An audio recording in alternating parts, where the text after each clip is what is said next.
Okay, kumusta po mga Cubs, mga guys, mga kababayan? Reaction video po tayo dito sa ginawang Senate Blue Ribbon Committee hearing itong September 25. Dito guys, makikita natin parang muntik na namang magkasalpukan si Senator Marcolita at saka si Pampilo Lacson. So mabuti na lang at medyo malamig, no? Yung kanilang mga ulo nagkaintindihan kumbaga sa bandang huli. Kasi kung mapapansin natin, itong si Senator Marcolita sa pagsisimula ng mga hearing ay marami itong mga question, no? Marami itong nililinaw bago magsimula ang hearing. So dito naman medyo naaalarma, no? Alerto naman dito si Pampilo Lacson. Dahil nga siya yung presiding officer. At pag si Marcolita ang nagsasalita, parang defensive kaagad si si Senator Lacson, baka kung saan naman mapunta ang usapan at merong bagay na hindi na naman pagkaintindihan or magustuhan ng isa't isa sa kanila, ay nagkakaroon ng mga pagtatalo. So ngayon ito guys, panoorin mo natin yung intro nitong hearing na ito ng Senate Blue Ribbon Committee. Okay. Mr. Chair? Yes, Senator De La Rosa. So, hindi pala ito ang last hearing natin. Meron pa tayong kasunod na hearing. Definitely. Thank you, sir. Thank you. Thank you. And So- Mr. Chair, lastly, Ito may na, I ito na. confirm if made an announcement that Mr. Saldico will not be invited? Yes, as you know, you have been a congressman for many years. Ayan. There's what we call interparliamentary courtesy. We do not invite or summon members of Congress in the same manner that they don't invite senators to their hearings. It is up to the congressmen or senators concerned to appear before their inquiries in aid of legislation. That is a tradition. Yes, Mr. And Chair. that tradition is not accorded to individual members of Congress of either house. It is accorded to the institution. Yes, Is that, yeah. you will. Yeah, but if he is expelled, then we'll invite him. He's no longer a member of Congress. Ayan na. Representative Chanco was not expelled, Mr. Chair, but Yes, but When he was invited, he is voluntarily appearing before the committee. yes, but there was an invitation. No, we did not extend any invitation to. I was the one who invited him. Well, I was the chairman. You can speak for yourself. Yes, that's why Ayan. he can be invited. There is no violation of interparliamentary. Anyway, that's water under the bridge. He will appear, I think, anytime now because he was informed by Senator Ejercito. So can we just proceed? Ayan na. We have a long Sinasabi ko day. po yung tungkol kay Mr. Saldico. All Kung right. sakaling halimbawa nandito siya, we can invite him. Okay. Okay, thank you. No issue there. Ayan. Okay, so Ayan guys, diba? So ayan, natuloy din. Pero muntik na namang magkabanggaan itong dalawa eh. Si Senator Ping Lacson kasi, pag nagsasalita si Senator Marcolita, ano na siya kagad ba? Parang allergic na siya. Kaya ano niya, kung gusto niya patigilin, parang gusto niyang pigilan kagad ba kung ano yung sasabihin ni Senator Marcolita. Hindi naman niya alam na yung kay Senator Marcolita naman, mga paglilinaw lang ng mga bagay na dapat sagutin lang, pagsalitain lang yun siya. Tapos sagutin lang siya ng pwede ba or hindi. Huwag yung dadagdagan, no? Nang parang ikaka-offend naman nung nagtatanong. Okay, so ito guys tuloy natin yung pakikinig dito sa hearing nito dahil mayroong mga magandang komentuhan ng mga pangyayari dito. Okay, tuloy tayo sa panonood. Let's go. today we will hear the testimony of Mr. or former Undersecretary Roberto Bernardo. Kindly stand up so your oath will be administered by the Director General of the Bureau. Do you swear or affirm to tell the truth, the whole truth, and nothing but the truth in this proceeding? Thank you. You may take your seat. Thank you. Are you ready to make your statement?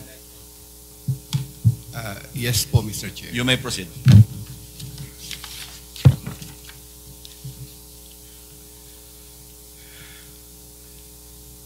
Dear Senator Lacson and honorable members of the Blue Ribbon Committee, I am Roberto Bernardo, formerly an Undersecretary for Operations of the Department of Public Works and Highways, DPWH.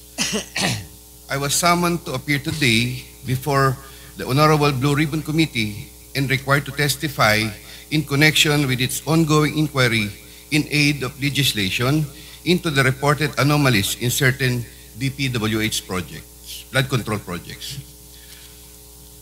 Bago ko po ilahad ang aking nalalaman sa mga bagay na nais tumbukin ng kagalang-galang na Blue Ribbon Committee, ako po ay umaamin sa aking maling nagawa.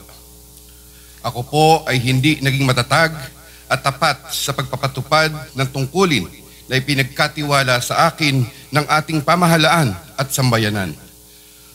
Taus-puso at puno ng pagsisisi na ako po ay humihingi ng kapatawaran sa Diyos, sa ating bansa at mga kababayan, gayon din sa aking pamilya, mga kaibigan at sa lahat ng aking binigo.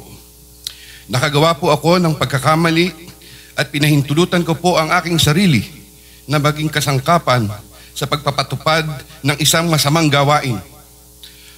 Handa po akong gawin ang lahat ng nararapat upang maiwasto ang aking kamalian at maiwasan na ito'y mangyaring muli. I wish to assure the Honorable Blue Ribbon Committee of my full cooperation with the investigation. I am submitting an affidavit outlining my knowledge and of and involvement in certain events material to the subject of investigation. Moreover, I will disclose and expound on related incidents within my personal knowledge, mindful not only of the materiality of my testimony, but also of my rights, as well as fearful of what effects my disclosures will have on my family's safety and well-being. I have applied before the Department of Justice for coverage as a state witness under Republic Act number 6981, otherwise known as Witness Protection, Security and Benefit Act. I hope the Honorable Blue Ribbon Committee will find merit in my application and favorably endorse the same to the DOJ.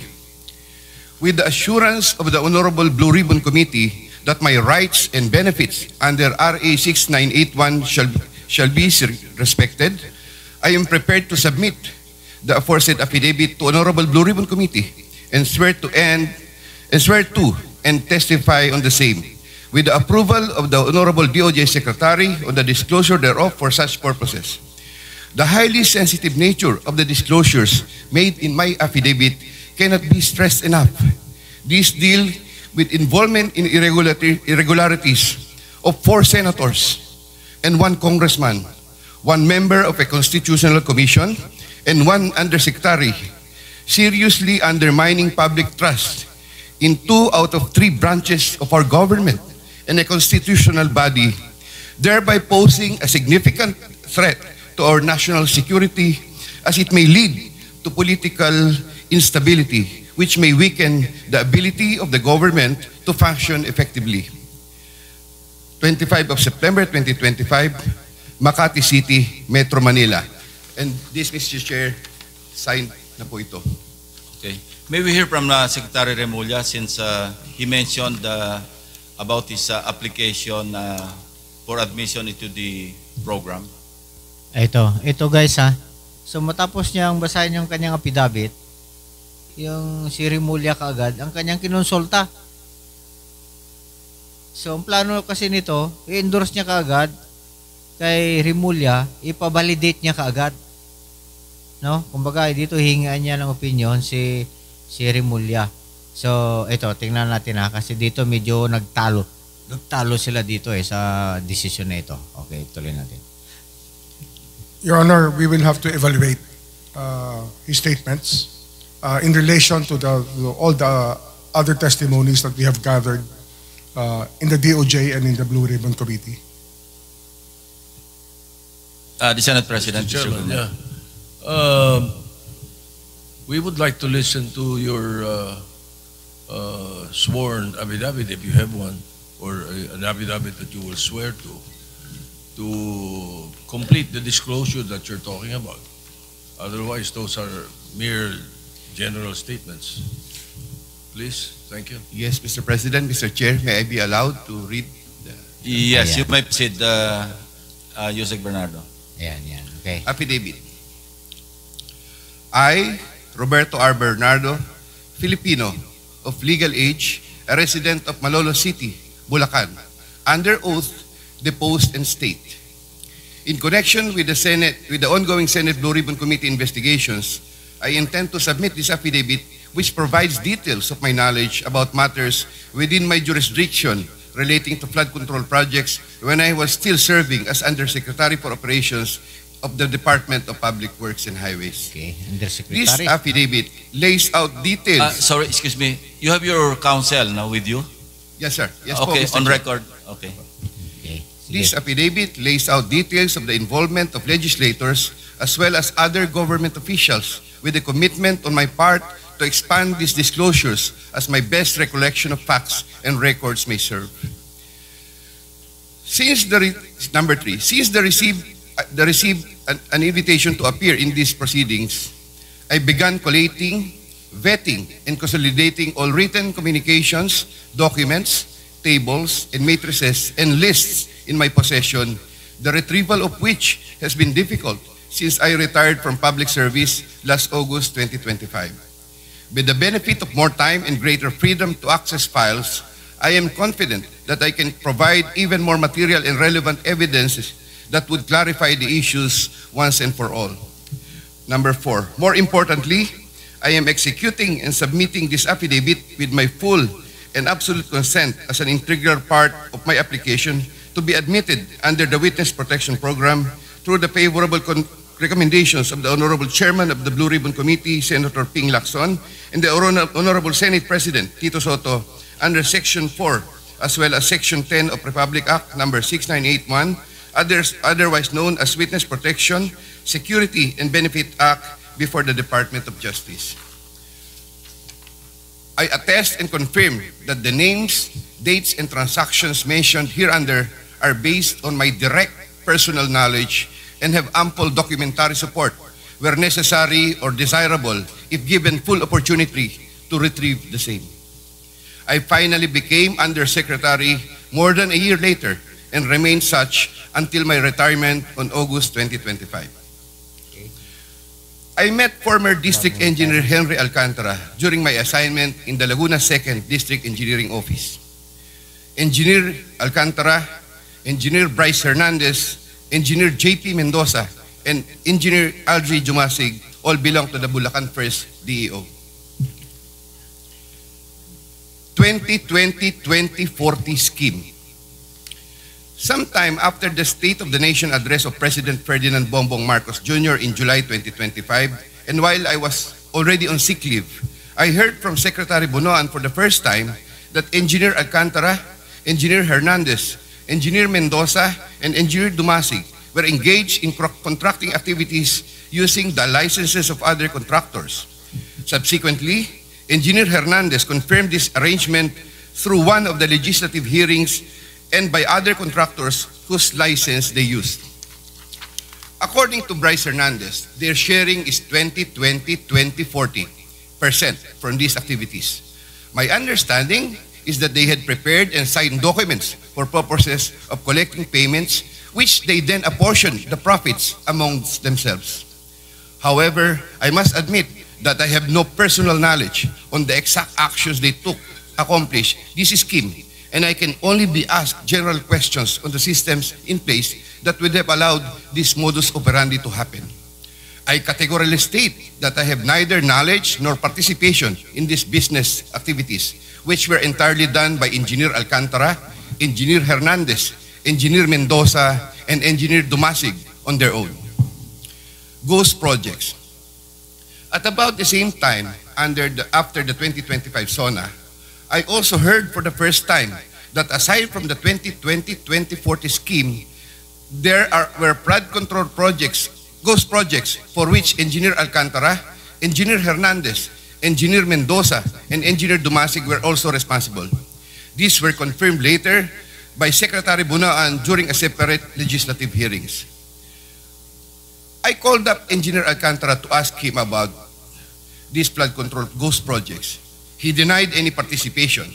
Subsequently, he likewise told me that he even convened the officers of Bulacan First DEO to confront them about these ghost projects, and that some officers, it was Engineer Hernandez who was the primary person responsible for the same. In the exact words of Engineer Alcantara, si Bryce po yan. I categorically state that I have neither knowledge nor participation in these flood control ghost projects. Congressman Zaldico. My personal knowledge regarding Congressman Zaldico are set out as follows. Congressman Zaldico one time called me to say that he met Engineer Alcantara and wanted to confirm, maayos bang kausap si Engineer Alcantara? To which I replied, maayos po. Engineer Alcantara then told me that Kong Zaldico was asking for a 25% commission, and out of that amount, 2% was to be shared equally between Engineer Alcantara and myself. In his exact words, boss, hati na tayo sa 2%. Furthermore, Engineer Alcantara would tell me every time that he made deliveries of cash to Congressman Zaldico in compliance with his commitment to Congressman Zaldico.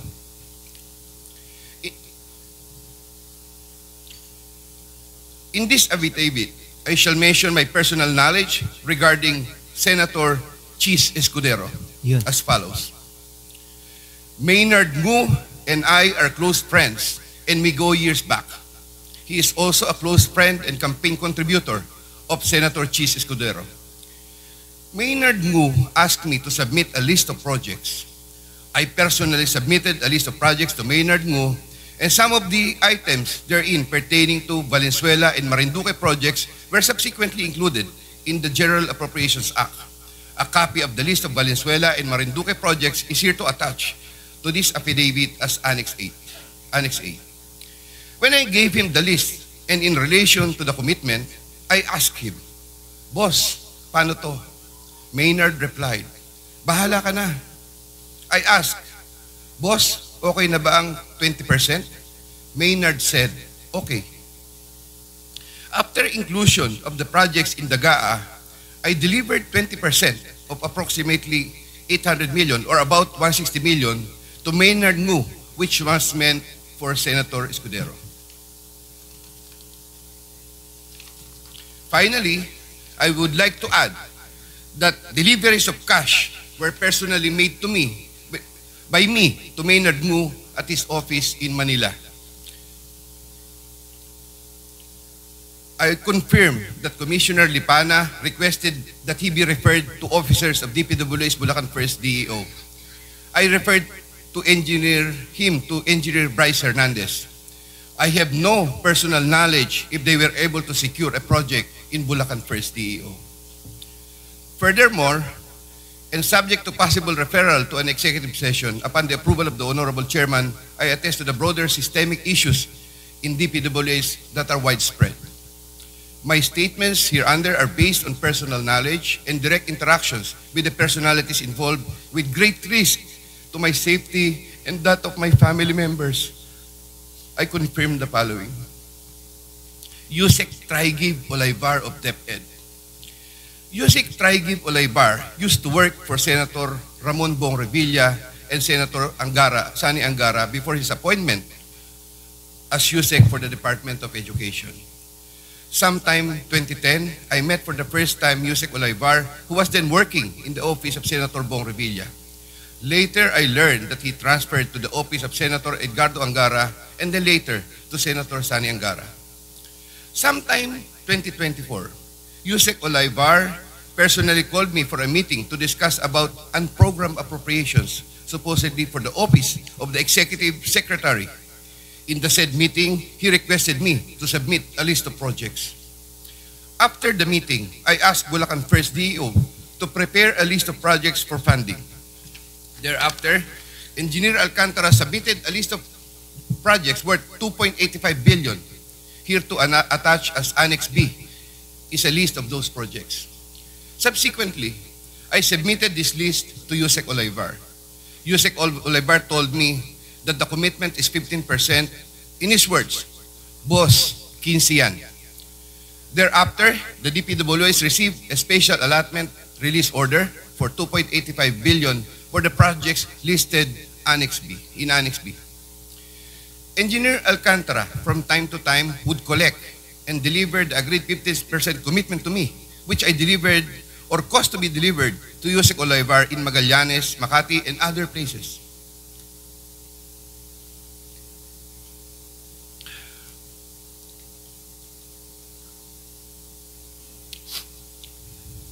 Senator Ramon Bong Revilla. Sometime in the year 2024, Senator Revilla and I met where I gave him a list of projects given to me by Engineer Alcantara. Senator Revilla asked for a commitment, which I suggested. Then he approved at 25% of the total amount of the projects indicated in the list here to attach as Annex C. Yari. I relayed the 25% commitment to Engineer Alcantara and told him that Senator Revilla will appreciate additional contributions for his senatorial re-election bid. Engineer Alcantara collected the 25% commitment, or about 125 million, which was turned over to me and then delivered to Senator Revilla in his house in Cavite. Yari. Yari uli. Senator Nancy Binay. Binay. Sometime in the year 2024, Carlin Villa, a staff of trusted confidant of Senator Binay, called me and asked for a commitment which was set at 15% of the total amount of the projects indicated in the list here to attach as Annex D. I relayed the 15% commitment to Engineer Alcantara. Engineer Alcantara collected 15% commitment, or about 37 million, which was turned over to me and which I then delivered to Senator Binay at a house in Quezon City.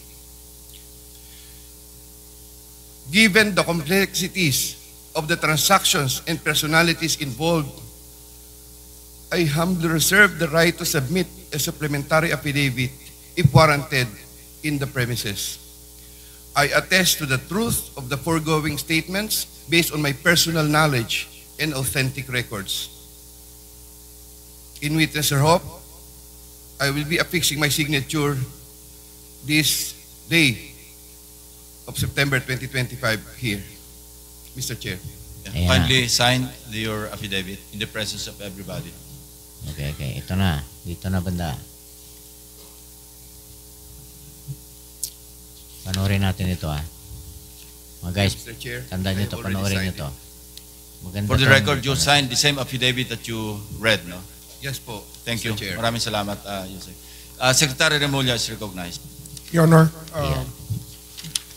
after hearing his affidavit and his willingness to disclose all other details about the transactions that happened under his watch, may I respectfully ask the committee to allow the DOJ to have an evaluation of Mr. Bernardo immediately.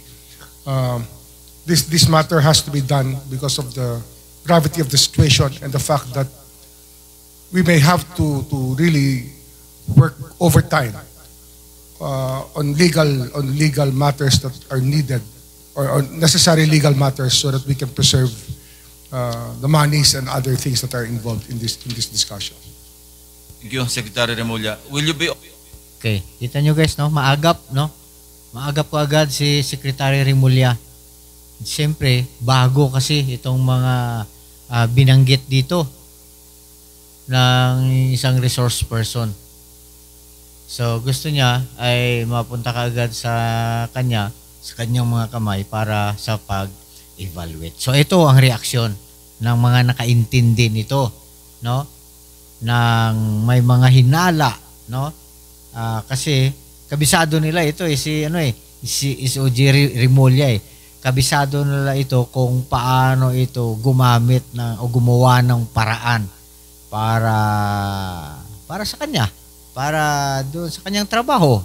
Di ba? Pero sige, ito, panoorin natin yung comment ng iba kung pareho din kami ng hinala. Okay. Open to answer some questions addressed to the Secretary of Justice before you leave, just like the last time. I'm referring my question to Secretary Remulla, if you're willing to accommodate just a few questions from the members, if they're Yes, Your Honor. Of course, okay. Your Honor. So we'll start with Anybody? whoever. The same naman lang rin, Mr. Chair, na pag alis ni Secretary Remulla, alis din si Bernardo, baka pwedeng magtanong na kay Bernardo. Hindi. Ang kasundan natin, pagbalik na lang, kasi hahaba eh. And they have work to do.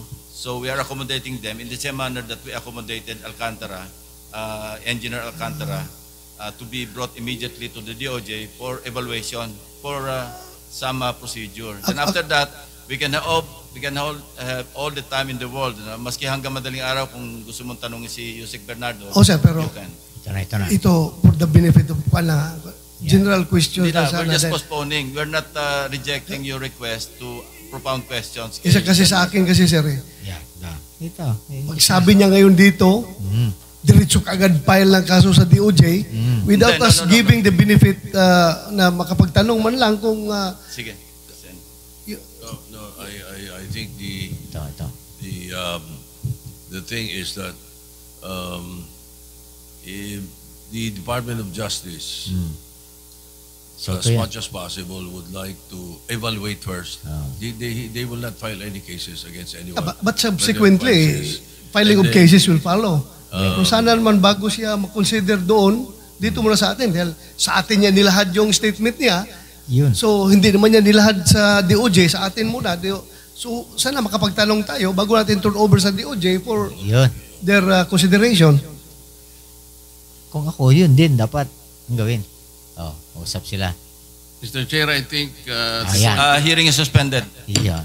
Suspended ka agad. Alam nyo guys.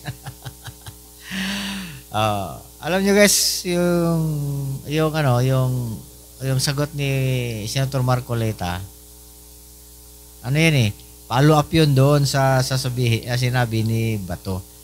Kasi itong comment dyan guys pag ibinigay ka agad yan doon kay SOJ Remulla,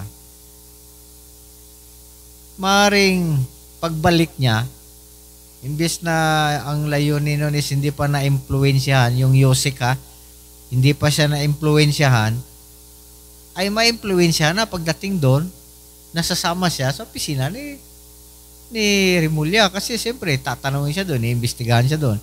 At siyempre, mayroong mga advices doon na mangyayari.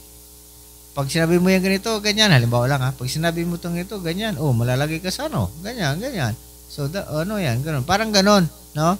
Yun, opinion ko lang dahil sa kabisado ko si Boying Remulla, no? Mahusay yan sa batas kita mo nga yung wala sa batas gagawin niyang pwede sa batas di ba? Ganun yan ang tirada niyan. Napahuli nga niya si Duterte nang hindi na walang due process dahil sa merong siyang dahilan. So dito naman, ito kasing si Yusek sa kanyang affidavit, pagkatapos nung kasing affidavit nun, meron pang idaragdag yan. So mawawala yung ngayon sa tono si Yusek pagbalik niya. Dahil nga siyempre, harap na siya kay Boying Remulla. Yun ngayon ang pinangangambahan ng mga senador na nandyan sa loob ni Senator Bato at saka ni Senator Marcoleta. Kasi dito sa sitwasyon na ito, alam natin kung sino yung magkakakampi dyan Lacson, Soto, Remulla.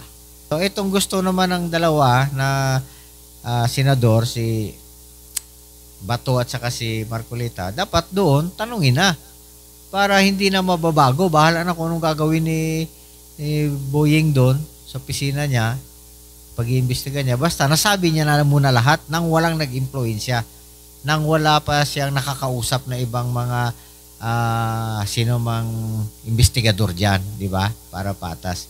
Kasi mamaya sasabihin dito sasabihin ni Bato kung ano yung rason niya. No? At ganoon din, si Marcoleta, sasabihin niya rin yung hinala niya dyan. No? Hindi man direkta na sinasabi nilang pinagdududahan si Remulla, pero kung tayo na nanonood, alam natin na yun ang kanilang tinutukoy. Okay, so i-forward natin ito para mabilis. Ito na. Okay. So, ayan na. To the Sir, DOJ Secretary. Short Yes, lang for Senator. DOJ. Okay. Yes, sir. Secretary Remulla, sir, Yes, sir. can we confirm from you, so far sa itong tinatakbo ng investigasyon natin, kung ilan na yung na-admit ninyo Yan. sa Witness Protection Program from our Magandang resource tanong yan. persons? Kung meron na ba? Sir, under the Witness Protection Program, dalawang klaseng testigo po. Kita mo. One is a protected witness, people who testify in proceedings. Tingnan nyo yung tanong dapat, ang tanong ni Bato, simple lang, kung meron na ba or wala. Pero tingnan mo yung sagot ni Remulla, defensive kagad, no? Papaliwanag siya. Kasi po, wala pa siyang nabigyan, no? Nabigyan ng protection program doon sa mga nag-apply. So ngayon may bago na naman. Ang si Yusik na yan. Kaya itinanong ni Bato yung ganong mga katanungan kay Remulla. So itutuloy natin yung kanyang sagot. If they request assistance from the DOJ in applying for the program, we give them a protected witness status, which means bibigyan namin sila ng security at yung mga ibang benefits pwede na makuha. Ang kapagkakaiba lang, pag sinabi hong state witness, ibang procedure din po yun. Kaya yung po yung ina-evaluate ngayon, sa dami po ng transaksyon na nandito, inaayos po namin, tinitingnan ho namin kung paano ano talagang krimen, saan kami magko-concentrate. At kung kaninong testimony po pinakamahalaga under the Witness Protection Act. Yun po, kailangan po makita namin kanino talaga ang necessary para makakuha kami ng conviction later on. Yun po lang ho ang dito. Mahusay talaga to, no? Palusot, no? So, nanonood tayo, alam natin na yung takbo, no? Ang yung isipan, yung paraan na yon. Alam natin yan. So, tuloy. Sir, so far, the level of protection that is being provided to the Diskaya, to Bryce Hernandez, sa ngayon ay sa amin pa lang yan sa Senado? Yes, sir. Sir, I just wrote a letter to the Senate President. Oh, I don't know if it was sent here yesterday. Ibig sabihin, wala pa. Ito po yung informing the senators that we have provisionally accepted them to the program. Tapos i-evaluate namin sila as state witnesses. Pero Ulit. bibigyan ho sila ng security mula po sa sulat na to ay matanggap na Senado. Since they're still under itong tatlong taong ito, si Bryce Hernandez, JP Mendoza, and Henry Alcantara, ay nasa custody po ng Senate at naka-contempt.